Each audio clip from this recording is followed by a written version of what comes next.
Hola a todos, bienvenidos a los webinars de Iberley College.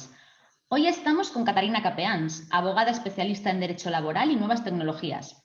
Es responsable del área laboral en Vento Abogados y Asesores, además de docente y ponente en diversos foros. También colabora con diversos medios de comunicación.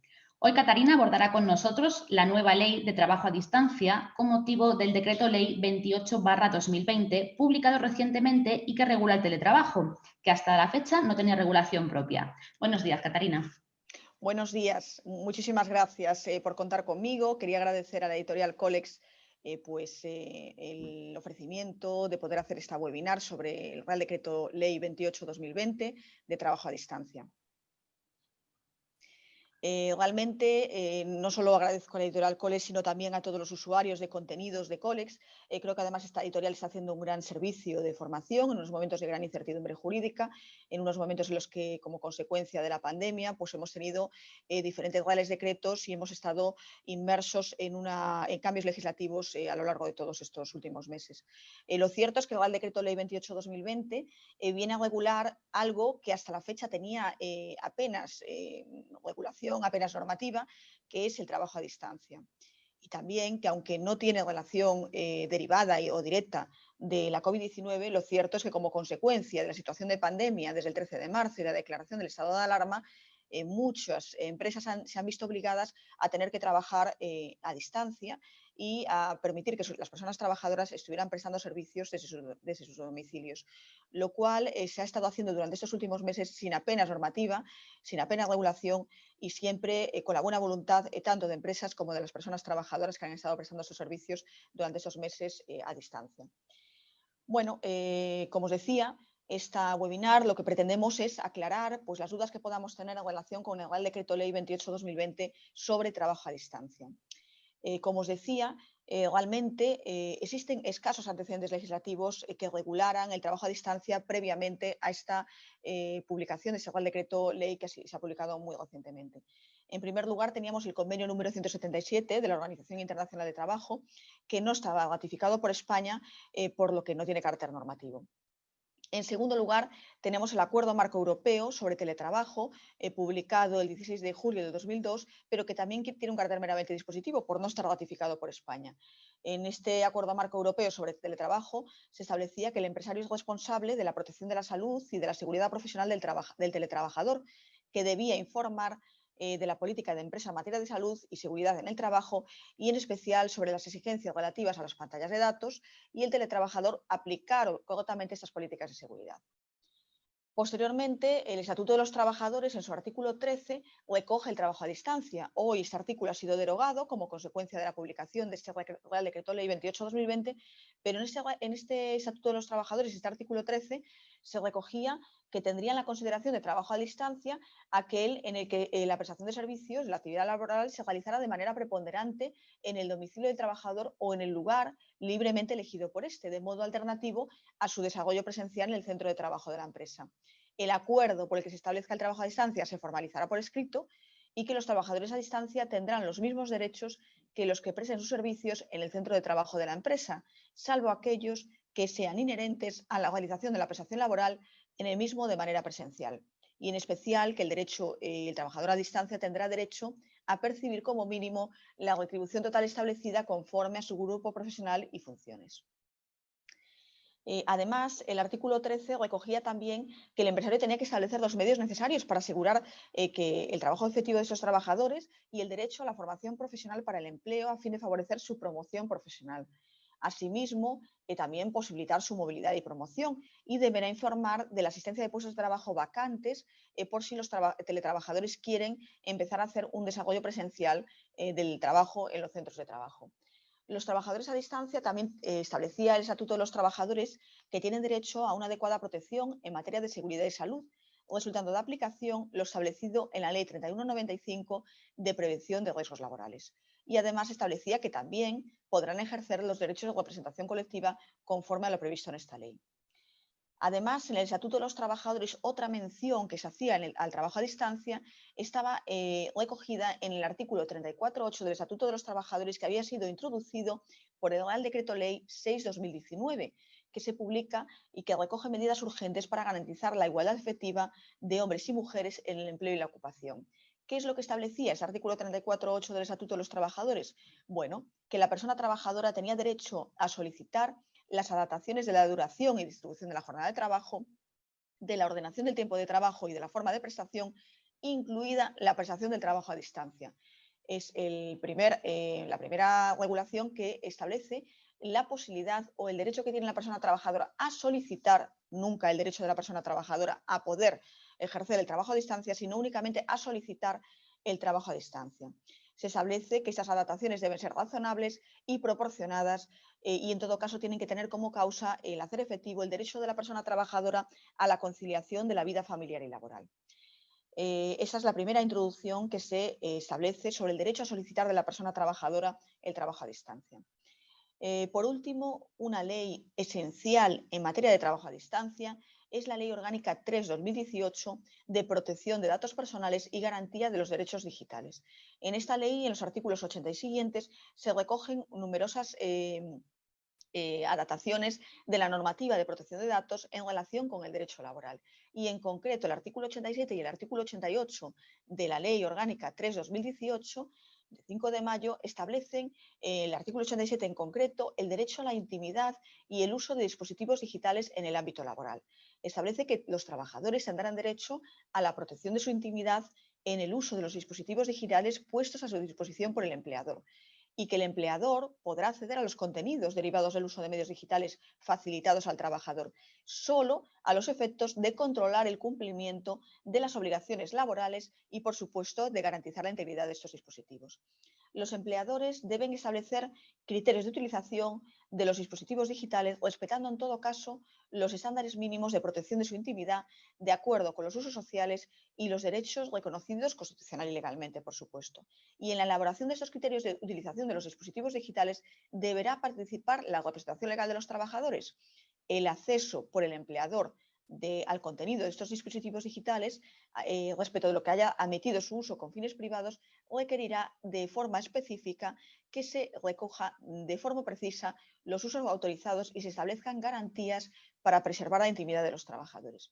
Es decir, que hay un derecho a la protección de la intimidad del trabajador, pero que el empleador podrá tener acceso al contenido de este uso de medios digitales siempre a los efectos de controlar el cumplimiento de las obligaciones laborales, que es necesario establecer un criterio de utilización de esos dispositivos digitales mediante un protocolo de usos de medios informáticos que estamos integrando y realizando y aplicando en numerosas empresas, y en él debe recogerse que no está admitido el uso para los fines privados por parte de la persona trabajadora con el fin de preservar su intimidad. El artículo 88 de la Ley Orgánica 3/2018 recoge el derecho a la desconexión digital en el ámbito laboral. Esto es algo directamente, íntimamente relacionado con el trabajo a distancia. Sabemos por numerosos estudios que el trabajo a distancia muchas veces genera la realización de un trabajo fuera del horario laboral. Por cuanto, si lo que se pretende con el trabajo a distancia, en algunos casos, es la conciliación de la vida laboral y familiar, es necesario realizar ese trabajo fuera del horario laboral con el fin de conciliar, pues, si la persona trabajadora tiene hijos o tiene dependientes a su cargo. El artículo 88 introduce por primera vez en la normativa laboral española este derecho a la desconexión digital, que ya se había introducido en algún país europeo, en concreto en el país francés, que había sido el pionero en esta materia. El artículo 88 lo que dice es que los trabajadores tendrán derecho a la desconexión digital a fin de garantizar, fuera del tiempo de trabajo legal o convencionalmente establecido, el respeto de su tiempo de descanso, de permisos y vacaciones, así como de su intimidad personal y familiar. Las modalidades de este ejercicio atenderán, por supuesto, a la naturaleza y al objeto de la relación laboral, potenciarán el derecho a la conciliación y se sujetarán siempre a lo establecido en negociación colectiva o, en su defecto, a lo que se acuerde con la representación legal de los trabajadores. Y también establece en su apartado 3 que el empleador elaborará una política interna dirigida a los trabajadores en las que se definirán las modalidades de ejercicio del derecho a la desconexión y el uso razonable de las herramientas tecnológicas para evitar el riesgo de fatiga informática.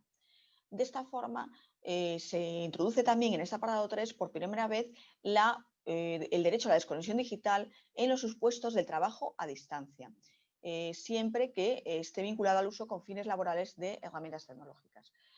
Como os decía, esta Ley Orgánica 3/2018 introduce en su artículo 87 el derecho a la intimidad en el uso de medios informáticos y en el artículo 88 el derecho a la desconexión digital. Los dos exigen un procedimiento interno en la elaboración de una política interna negociada con la representación legal de los trabajadores con el fin de que se establezca una seguridad jurídica tanto de cara a la empresa como de cara a la persona trabajadora.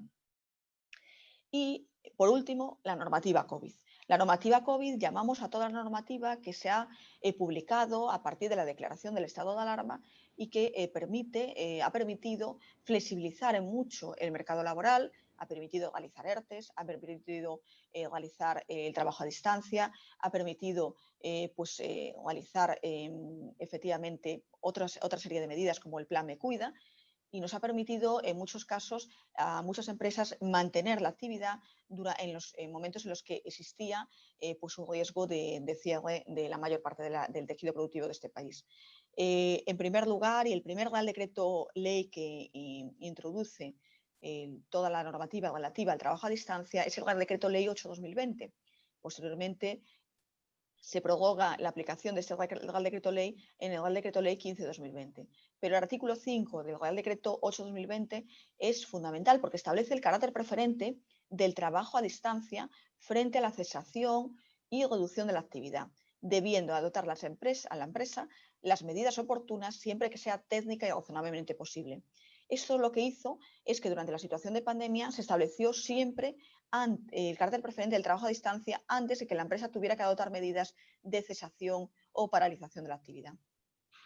Lo que establece son sistemas de organización que permitan mantener la actividad con mecanismos alternativos, particularmente por medio del trabajo a distancia, y la empresa tiene que adoptar las medidas oportunas si esto es técnica y razonablemente posible y si el esfuerzo de adaptación resulta proporcionado, con el objetivo de facilitar el ejercicio de la modalidad de trabajo a distancia en aquellos sectores, empresas o puestos de trabajo en los que no estuviera prevista hasta el momento, se entenderá cumplida la obligación de efectuar la evaluación de riesgos recogida en la Ley de Prevención de Riesgos Laborales con carácter excepcional como consecuencia del teletrabajo y del trabajo a distancia COVID a través de una autoevaluación realizada voluntariamente por la propia persona trabajadora.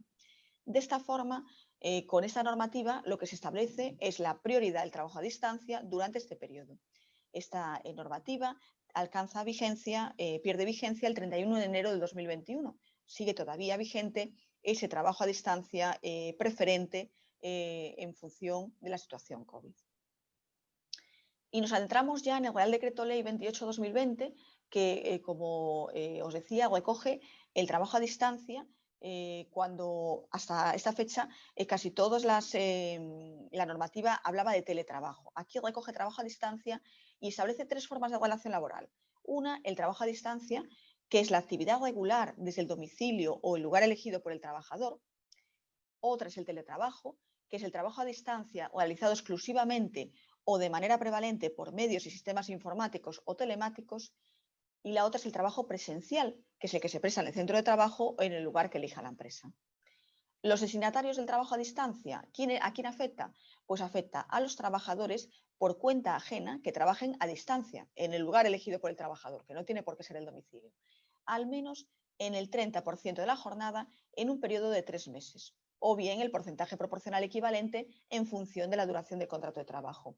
Pues, por ejemplo, en una jornada semanal de 5 días y 37,5 horas laborales, al menos 1,5 días se debe teletrabajar para que aplique ese Real Decreto Ley 28/2020. En los contratos en prácticas, en los de formación y aprendizaje y en los celebrados con menores es necesario un trabajo presencial de al menos el 50% de la prestación de servicios. Y esta normativa no afecta al personal laboral al servicio de la administración pública, que se regirá en esta materia por su normativa específica. En cuanto al trabajo a distancia, se mantiene su voluntariedad. El trabajo a distancia será voluntario para la persona trabajadora y también para la empresa, y además es reversible. Ni la empresa puede obligar a teletrabajar a un empleado, ni la persona trabajadora puede reclamar el teletrabajo, porque debe ser voluntario y de mutuo acuerdo entre las partes. Siempre establezco la excepción. El artículo 34.8 del Estatuto de los Trabajadores, como os decía con anterioridad, permite a la persona trabajadora solicitar ese teletrabajo. Si la empresa niega esa posibilidad, el trabajador puede reclamar esta posibilidad ante los juzgados de lo social y el juzgado de lo social podría establecer en una sentencia de condena la obligación de la empresa de permitir el trabajo a distancia. Bueno, como os digo, es voluntario salvo una sentencia judicial de condena. Además, establece que la ley que negarse al teletrabajo no es causa de despido ni de modificación sustancial de las condiciones de trabajo, que no será causa justificativa del despido la negativa del trabajador a la actividad, al ejercicio de la reversibilidad al trabajo presencial, la falta de adaptación o la ineptitud sobrevenida cuando se vinculen exclusivamente con esta fórmula de ejecución del trabajo. Las personas que trabajen a distancia lo establece muy claro, ya lo establecía el Estatuto de los Trabajadores, tendrán siempre los mismos derechos y condiciones que aquellas personas trabajadoras que trabajen presencialmente. Podrán conciliar y adaptar la jornada. Podrán participar, por supuesto, en las acciones formativas. Dispondrán de formación adecuada en el trabajo a distancia, tanto al empezar la prestación como cuando se produzcan cambios en medios o en tecnologías utilizadas. Serán informados por escrito de las posibilidades de ascenso que se produzcan, ya sea en puestos presenciales o a distancia. Percibirán, por supuesto, la misma retribución total y complementos, especialmente las vinculadas a condiciones personales, a resultados de la empresa o a características del puesto de trabajo. No se verán afectados por los tiempos de trabajo que se pierdan derivados de dificultades técnicas o aquellas no imputables a la persona que trabaja a distancia. Tendrán que cumplir con las obligaciones de registro horario, es decir, una persona que realice trabajo a distancia no está exenta de tener que cumplimentar la hoja del registro horario o el registro horario conforme el sistema informático que utilice la empresa. Y, de hecho, si una persona trabajadora presta servicios tanto en el centro de trabajo como en el domicilio, en el lugar elegido por el trabajador, deberá cumplimentar el registro horario con las horas que se realicen presencialmente y también fuera del centro de trabajo. Los trabajadores a distancia podrán flexibilizar su horario, respetando los tiempos de descanso y lo pactado en el convenio colectivo o en el acuerdo de trabajo a distancia en lo relativos a los tiempos de disponibilidad obligatoria.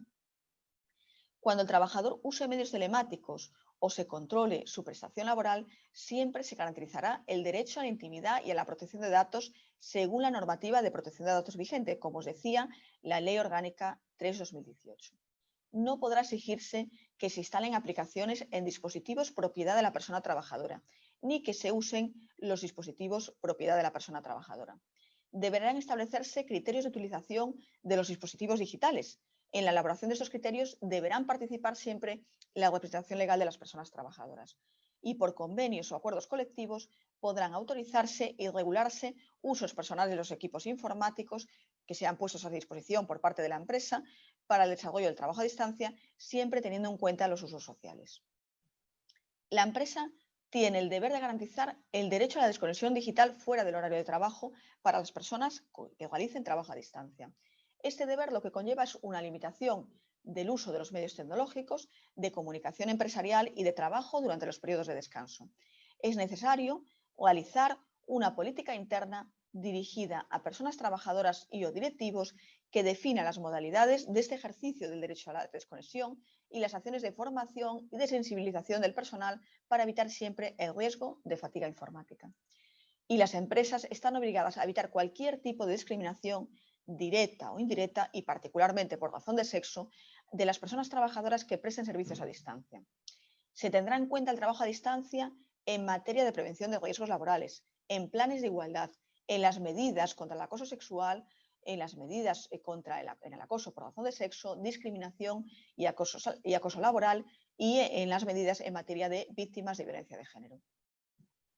Y en materia de derechos colectivos se garantizan los mismos derechos a los trabajadores a distancia que los que realizan el trabajo presencialmente, debiendo dotar a las personas trabajadoras a distancia de los elementos necesarios para desarrollar la actividad representativa, acceso a comunicaciones y direcciones electrónicas, tablón virtual, comunicaciones entre trabajadores y sus representantes.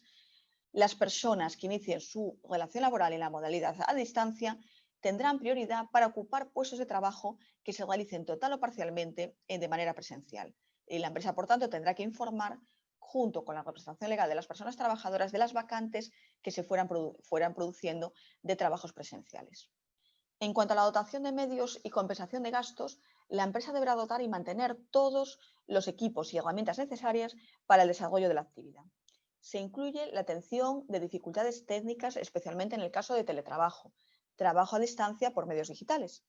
La empresa deberá sufragar o compensar el desarrollo del trabajo a distancia, abonando o proveyendo de equipos, herramientas y medios vinculados al desarrollo de la actividad laboral. La determinación, compensación o abono de gastos podrá establecerse por convenio o acuerdo colectivo. Es decir, que en cuanto a la dotación de medios, la empresa es la que tiene que dotar de los equipos y de las herramientas necesarias para que la persona que realiza trabajo a distancia pueda realizar su trabajo. Y que además debe sufragar o compensar ese desarrollo del trabajo a distancia proveyendo de equipos, herramientas y medios vinculados a la actividad laboral. Que toda la determinación o compensación de estos gastos debería establecerse por convenio o acuerdo colectivo. Las facultades de la empresa en materia de trabajo a distancia. Las personas trabajadoras a distancia tendrán que seguir las instrucciones que haya establecido la empresa sobre las siguientes materias: protección de datos, previa participación de la representación legal de las personas trabajadoras, seguridad de la información, previa información a su representación legal, condiciones de uso y conservación de medios informáticos. La empresa podrá adoptar las medidas que estime más oportunas de vigilancia y control del cumplimiento de las obligaciones, siempre respetando, por supuesto, la dignidad del trabajador, los derechos fundamentales de la persona trabajadora y teniendo en cuenta las especiales condiciones de las personas con discapacidad. El acuerdo de trabajo a distancia. Bueno, como ya decía el Estatuto de los Trabajadores, el acuerdo de trabajo a distancia debe realizarse por escrito, de forma obligatoria y además antes del inicio del trabajo a distancia. También las modificaciones posteriores deberán realizarse por escrito y de mutuo acuerdo. El no recoger por escrito el acuerdo de trabajo a distancia es sancionable por la Inspección de Trabajo. ¿Qué es lo que debe contener el acuerdo de trabajo a distancia? En primer lugar, la duración del acuerdo. En segundo lugar, el horario de trabajo de la persona trabajadora y dentro de él, en su caso, reglas de disponibilidad. Si existe alguna distribución irregular, si existe un periodo de tiempo que es indisponible para la empresa, que precise que esa persona trabajadora esté siempre disponible pues en un horario, por ejemplo, de 10 a 14 y que el resto de horario pues exista una franja en la que la persona trabajadora pueda tener un uso diferenciado de la prestación de servicios en función de sus necesidades de conciliación. Debe recoger el inventario de los medios, equipos y herramientas que se usen para el desarrollo del trabajo a distancia concertado, los consumibles y los elementos muebles, así como el periodo máximo para la renovación de estos. Debe enumerar los gastos que abonará la empresa a la persona trabajadora por el hecho de prestar servicios a distancia, cómo cuantificarlos y cuándo y cómo se abonan. Debe recoger el porcentaje y la distribución entre trabajo presencial y a distancia cuando se compatibilicen los dos tipos de trabajo. Debe recoger también el centro de trabajo de la empresa al que queda adscrita la persona trabajadora a distancia y donde, en su caso, desarrollaría la parte de la jornada de trabajo presencial. El lugar de trabajo a distancia elegido por la persona trabajadora para el desarrollo de trabajo a distancia. El preaviso para ejercitar la reversibilidad, es decir, en qué plazo la persona trabajadora podría solicitar revertir esa situación de trabajo a distancia. Y el lugar de trabajo a distancia elegido es necesario para que la empresa pueda conocer efectivamente dónde va a prestar servicios la persona trabajadora. Asimismo, los medios de control empresarial que va a utilizar el empresario en la actividad, el procedimiento que tiene que seguir la persona trabajadora cuando tenga alguna dificultad técnica que le impida continuar el desarrollo del trabajo a distancia y las instrucciones dictadas por la empresa con la participación de la representación legal de los trabajadores en materia de protección de datos y de seguridad de la información. Este acuerdo debe entregarse copia en los 10 días siguientes a la firma a la representación legal de los trabajadores, excepto datos que puedan afectar a la intimidad personal, y también a la oficina de empleo. Las modificaciones del acuerdo también se comunicarán a la representación legal de los trabajadores. En cuanto a la prevención de riesgos, la evaluación de riesgos únicamente debe alcanzar a la zona o al lugar donde el trabajador va a prestar los servicios, no extendiéndose al resto de zonas de la vivienda o del lugar elegido para el desarrollo del trabajo a distancia, puesto que se limita el deber empresarial a la zona de trabajo, el deber empresarial de control y de evaluación de riesgos, no siendo responsable, por tanto, la empresa de la seguridad de otras estancias del domicilio, por ejemplo, como pueden ser el baño, el comedor o la cocina. de las que sí sería responsable si hablásemos de un centro de trabajo tradicional en el que exista un cuarto de baño o un office. En este caso, sí que rige de toda la evaluación de riesgos y la normativa en materia de prevención de riesgos en cualquiera de las estancias de un centro de trabajo. En cambio, en un trabajo a distancia, únicamente debe alcanzar a la zona de trabajo, el lugar donde presta servicios la persona trabajadora. La empresa deberá obtener toda la información acerca de los riesgos a los que está expuesta la persona que trabaja a distancia, mediante una metodología que ofrezca confianza respecto de sus resultados y prever las medidas de protección que resulten más adecuadas en cada caso. Serán los responsables en prevención de las empresas los que deban determinar, por tanto, esta metodología. Cuando la obtención de esa información exija la visita al lugar de trabajo, quien tenga competencias en materia de la persona que tenga competencias en materia preventiva, deberá emitirse un informe escrito que acredite ese extremo, que se entregará a la persona trabajadora y a los delegados de prevención. Esta visita requerirá, por supuesto, el permiso de la persona trabajadora, si se trata de un domicilio, o del de una tercera persona física. Habría que remitirse al artículo 22 del Real Decreto Ley 28/2020, que reproduce literalmente lo ya establecido en el artículo 20 del Estatuto de los Trabajadores, según el cual la empresa podrá adoptar las medidas que estime más oportunas de vigilancia y control para verificar el cumplimiento de la persona trabajadora de sus obligaciones y deberes laborales, incluida la utilización de medios telemáticos, guardando en su adopción y aplicación la consideración debida a su dignidad. Del mismo modo que ocurriría si no estuviese justificada tampoco y no se concediese ese permiso, el desarrollo de la actividad preventiva por parte de la empresa pues únicamente podrá efectuarse, si no se le permite la visita, en base a la determinación de los riesgos que podrían derivarse de la información recabada de la persona trabajadora, según las instrucciones seguidas por el Servicio de Prevención. No significa esto una suerte de responsabilización de la empresa. Si a mí no me han dejado entrar, yo ya no soy responsable, sino tan solo que el empleador únicamente podrá responder de aquellos aspectos que queden dentro de su órbita de control, pues el procedimiento de evaluación de riesgos a distancia, puesta a disposición de equipos de trabajo y de protección, formación, vigilancia de la salud, etcétera, con base en la información que haya podido recabar, y no será responsable de aquellas vicisitudes que queden fuera por completo de ese control. ¿Y qué hacemos con las situaciones de trabajo a distancia previas? Bueno, se seguirá aplicando la normativa laboral ordinaria, no esta nueva normativa, no este Real Decreto Ley 30/28/2020, a la situación de trabajo a distancia derivada del COVID-19, que se regía por el artículo 5 del Real Decreto Ley 8/2020, que exigía pues siempre el carácter prioritario del trabajo a distancia o cualquier medida de contención sanitaria asociada a la enfermedad. Y se seguirá aplicando esa normativa laboral ordinaria mientras dure la misma. En todo caso, las empresas estarán obligadas a dotar de medios, equipos, herramientas y consumibles que exija el desarrollo del trabajo a distancia, así como al mantenimiento que resulte necesario. Y en su caso, la negociación colectiva establecerá la forma de compensación de los gastos derivados para la persona trabajadora de esta forma de trabajo a distancia, si existieran y no hubieran sido ya compensados. Lo cierto es que resulta extraño que exista en algún convenio colectivo se vaya a regular efectivamente el trabajo a distancia derivado de la COVID-19, cuando se entiende que tiene un carácter temporal. Y en el resto de situaciones de trabajo a distancia no derivadas de la COVID-19, pero que ya se venían prestando servicios actualmente, ¿qué hacemos? Pues si la situación de trabajo a distancia previa deriva de un acuerdo individual, no existe un acuerdo colectivo ni un convenio colectivo que regule esta materia, pues de acuerdo a esa nueva normativa, deberemos adaptarnos en el plazo de 3 meses desde su entrada en vigor, que se entró en vigor el 23 de septiembre de 2020, o sea, fue la fecha de publicación y, por tanto, hasta el 13 de enero de 2021 es la fecha que tenemos para adaptarnos en esos acuerdos individuales a la nueva normativa, al nuevo Real Decreto Ley 28/2020. Si la situación de trabajo a distancia deriva de un convenio colectivo o de un acuerdo colectivo, se aplicará desde que éste pierda su vigencia, debiendo suscribirse el acuerdo de trabajo a distancia en los 3 meses siguientes a que la nueva norma resulte de aplicación. Es decir, que si existe un convenio colectivo o un acuerdo colectivo que sea previo a la entrada en vigor del Real Decreto Ley 28/2020, una vez que pierda vigencia esta normativa, este acuerdo colectivo o este convenio, tenemos un plazo de 3 meses para adaptarnos a la nueva situación. Si no se prevía duración en este convenio o en este acuerdo colectivo, pues se va a aplicar la nueva norma desde el 23 de septiembre del 2021.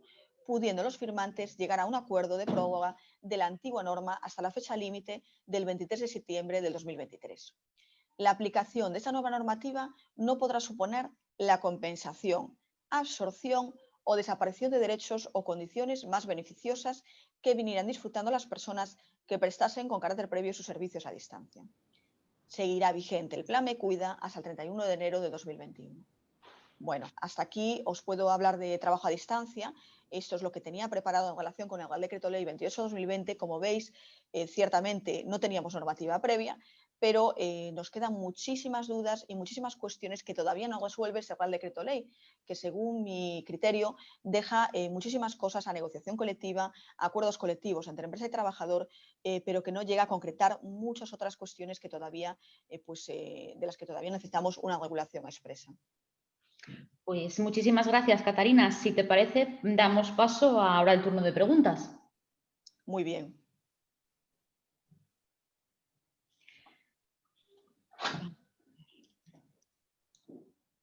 Vale, nos preguntan si en mi empresa tenemos a personas trabajando a distancia por COVID y otras personas que trabajaban a distancia sin tener nada que ver con la pandemia, ¿van a tener diferentes condiciones?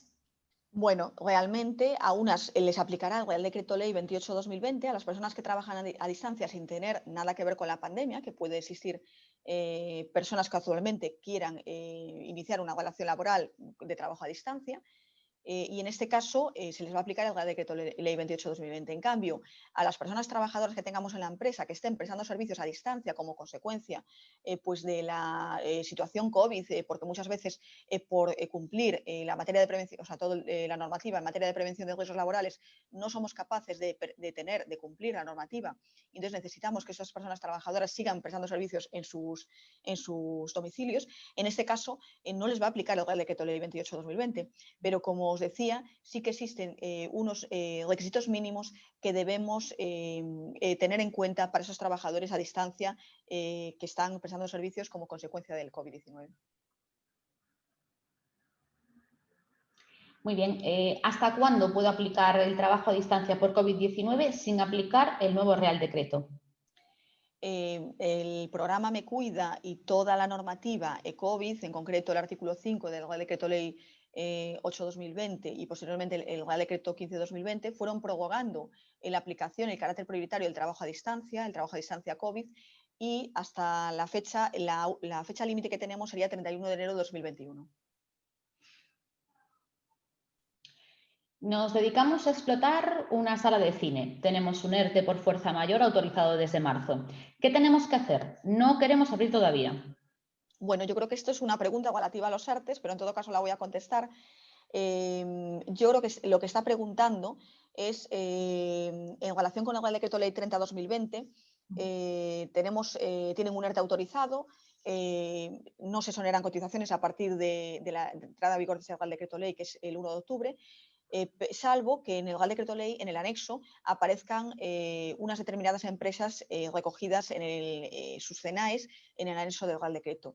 Si dice que están explotando una sala de cine, realmente la explotación de salas de cine es una de las empresas que aparecen recogidas en los anexos, una de las actividades que aparecen recogidas en los CENAES del anexo del Real Decreto 30/2020, por lo que únicamente tendrá que solicitar la exoneración de cotizaciones. Es un trámite muy sencillo, que además debe hacerlo antes del 19 de octubre, que es justo hoy, o sea que, bueno, tendría que hacerlo cuanto antes.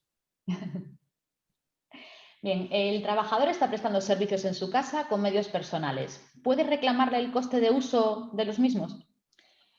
Según el Real Decreto Ley 28/2020, no se permite la realización del trabajo con los medios personales de la persona trabajadora. Entonces, partiendo de que estaríamos incumpliendo la nueva normativa, por supuesto, el trabajador puede reclamar el coste, puede reclamar que se le atribuyan medios y además el coste del uso de esos medios que está utilizando. ¿Estos trabajadores a distancia computan a efectos de números para las elecciones sindicales? Pues es una duda que mucha gente no se plantea, si efectivamente esos trabajadores, como no están en el centro de trabajo y como el cómputo de trabajadores se efectúa en función del centro de trabajo, si computan o no a efectos de elecciones sindicales y pueden participar en las mismas. Como os decía, siempre los trabajadores a distancia tienen los mismos derechos y obligaciones que las personas trabajadoras que realizan su trabajo de forma presencial y, por supuesto, todos los derechos colectivos los cuentan. Además, como os decía, en el acuerdo de trabajo a distancia debemos recoger el centro de trabajo al que va a estar adscrito ese trabajador y en ese centro de trabajo va a computar ese trabajador a efectos de elecciones sindicales. Si el trabajador no me permite la entrada en su domicilio, ¿es responsable la empresa si se produce algún accidente?